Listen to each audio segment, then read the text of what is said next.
या मिस्टर धीरज, आप कहाँ पे हैं? मैं होटल से बोल रहा हूँ। हम अभी माल रोड घूम रहे हैं। मिस्टर धीरज, मैं आपसे कंफर्म करना चाह रहा था, अभी आप शिमला अभी तो रुकेंगे ना आप? हाँ भैया, अभी तो 3 दिन का स्टे है। नहीं, मैं आपसे बिल्कुल। नहीं मैं आपसे ये पूछ रहा था, नहीं मैं आपसे ये पूछ रहा था, आप रात को वापस आएंगे क्या? होटल में स्टे करेंगे? रात को वहीं रुकूंगा होटल में। मैंने अभी चेकआउट थोड़ी ना किया है। यार मैं वो रूम नंबर 422 में है ना आपका? हाँ हाँ, 422 में ही हूँ। एक सेकंड रुकिए, इधर आ। सुन, अब वो कह रहे रात में होटल में आकर रुकेंगे, क्यों नहीं तूने रजाइयाँ धो के रखी? Sorry sir. क्या? नहीं क्या क्या, क्या क्या हो गया? सॉरी? अब मैं उनसे बात करूं, उनसे लड़ूं मैं? हेलो। ये सर हाउस कीपिंग का बंदा है हमारे होटल का।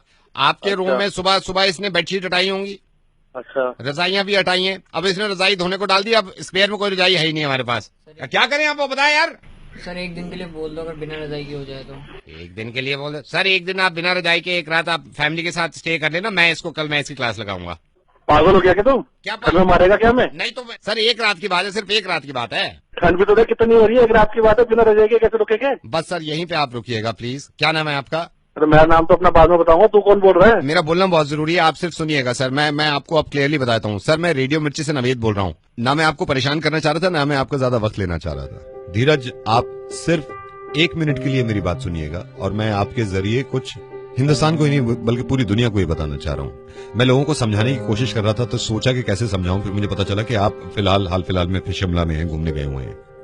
शिमला के होटल के अंदर, जो कि रूम टेम्परेचर ज्यादा नहीं होता, वहां भी बिना रजाई के एक रात गुजार नहीं सकते हम। सोचिए जरा, एक रात के लिए अगर सोते हुए हमारे ऊपर से कोई लिहाफ खींच दे या रजाई हटा दे, तो कैसी बेचैनी से रात गुजरेगी। बौखला जाएंगे हम, पागल हो जाएंगे।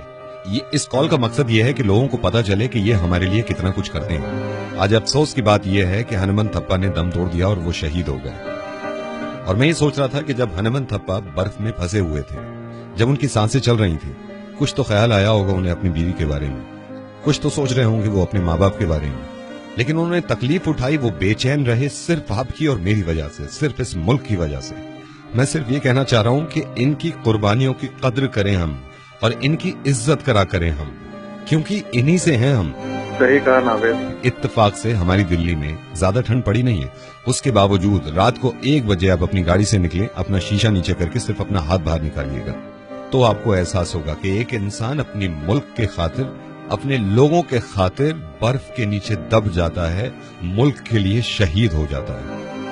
ये सोचिए जरा, आपके बच्चे अगर थोड़ी देर के लिए स्वेटर पहने बिना, जैकेट पहने बिना आंगन में निकल जाएं, कहीं बाहर सड़क पे चले जाएं, तो कितना घबरा जाते हैं हम, फौरन चिपटा लेते हैं कि ठंड है। जब तक हनुमंत थप्पा 6 दिन तक नहीं मिले थे, क्या गुजर रही होगी इनकी माँ पे, क्योंकि उनको मालूम था कि वो बर्फ में है। और प्लीज, ये मेरी आपसे गुजारिश है, मैं इस तरह कहता नहीं हूं, कि इस मैसेज को आप दूसरों तक जरूर पहुंचाइएगा। हो सकता है कि शायद उनकी नजर में और ज्यादा इज्जत बढ़ जाए, जो लोग नहीं समझते कि हमारे जवानों की कितनी कुर्बानियां हैं हमारे लिए।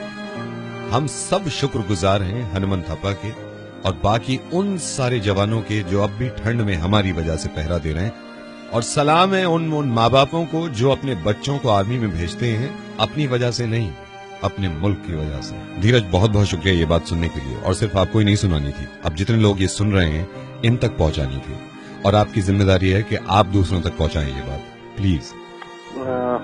मैं सलूट करता हूँ हनुमंत थप्पा को, जिसने हम लोगों की वजह से अपनी जान दे दी और शहीद हो गया, और उनके साथ उन बाकी सोल्जर्स को भी जो उनके शहीद हुए। और बात खत्म करने से पहले ये मैंने कहीं पढ़ा और आपको बताना चाहता हूं मैं, कि तेरी सलामी में वो बर्फ भी आज पिघल गई होगी, जिसकी लाख कोशिशों के बाद भी तूने हथियार नहीं डाले।